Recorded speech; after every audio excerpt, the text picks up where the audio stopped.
1917, Cottingley, sebuah desa berhampiran Bradford, England.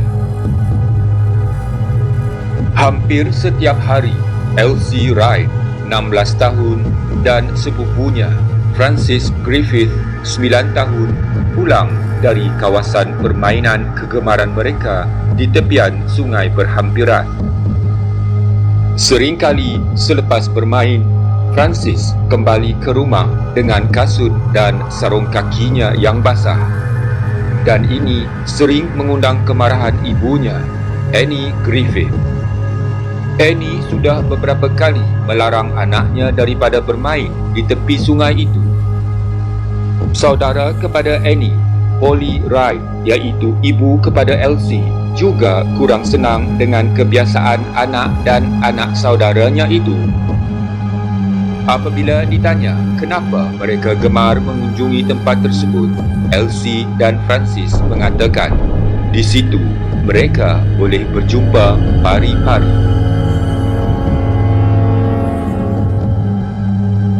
Alasan yang tidak masuk akal itu tidak dihiraukan Annie dan Polly. Mereka tetap memarahi dan mendesak agar kedua-duanya tidak lagi pergi bermain di tepian sungai Cottingley.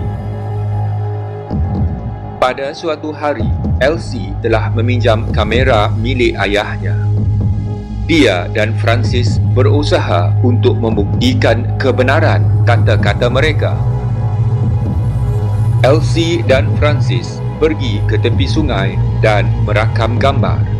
Gambar tersebut kemudian diproses di bilik foto ayahnya yang merupakan seorang juru gambar amatur.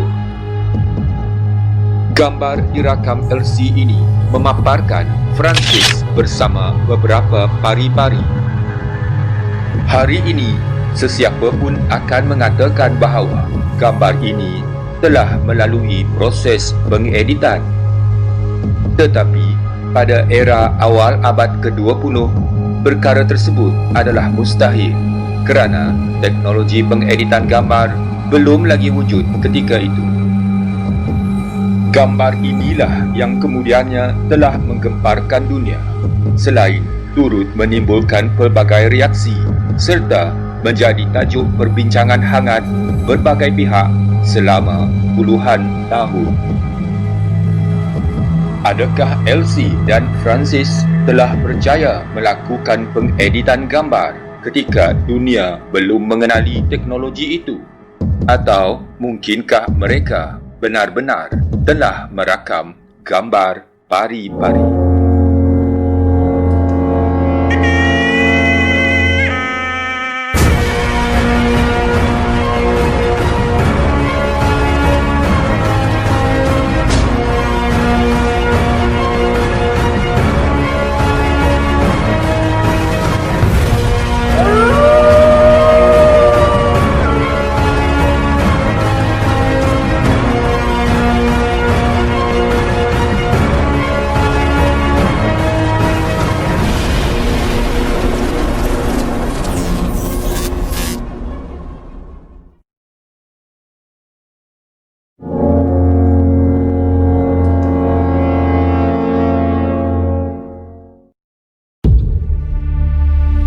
Ayah Elsie percaya gambar ini adalah palsu, namun dia sendiri tidak mampu menjelaskan bagaimana pemalsuan itu mungkin dilakukan.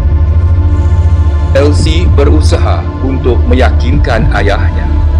Dia sekali lagi meminjam kamera dan bersama Francis, dia telah menghasilkan gambar ini.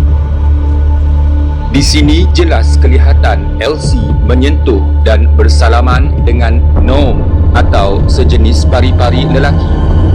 Namun, ayahnya tetap tidak mempercayainya.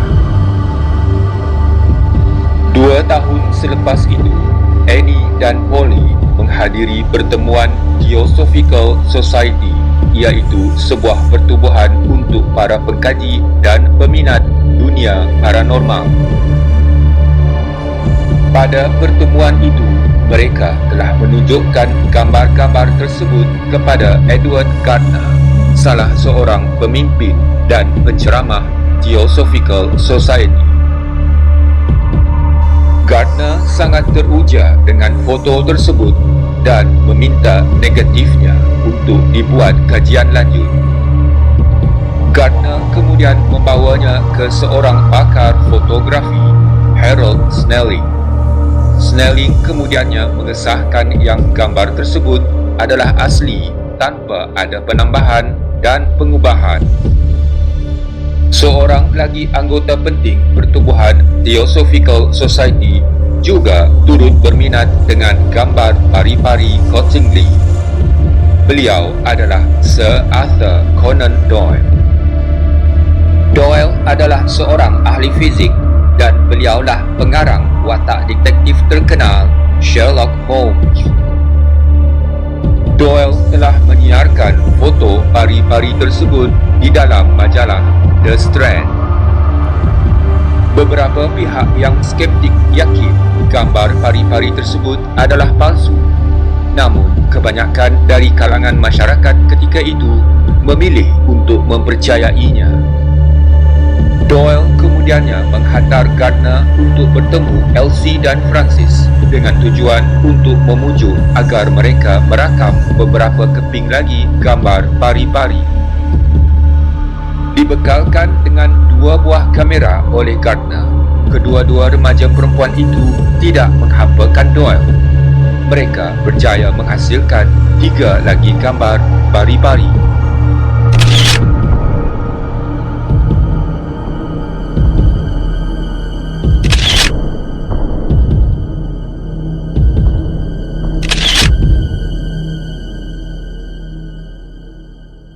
Doyle tetap mempertahankan yang gambar-gambar ini adalah bukti wujudnya satu dunia lain serta bukti bahawa manusia boleh berhubung dengan roh. Doyle terus berpegang pada keyakinan ini sehingga akhir hayatnya. 1978, James Randi, seorang ahli silap mata Kanada-Amerika yang juga salah seorang pengasas Committee for Skeptical Inquiry, telah menemukan satu bukti penting. Randi mendedahkan tentang sebuah buku kanak-kanak yang diterbitkan pada tahun 1914, Princess Mary's Gift Book.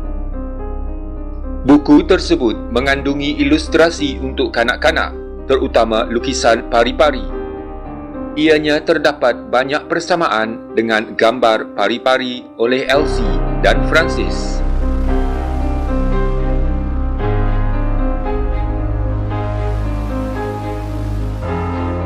Selain itu, terdapat kejanggalan pada salah satu gambar. Jika diteliti, bahagian paha kanan pari-pari ini tidak berada pada tempatnya yang sesuai. Ianya terletak terlalu ke hadapan.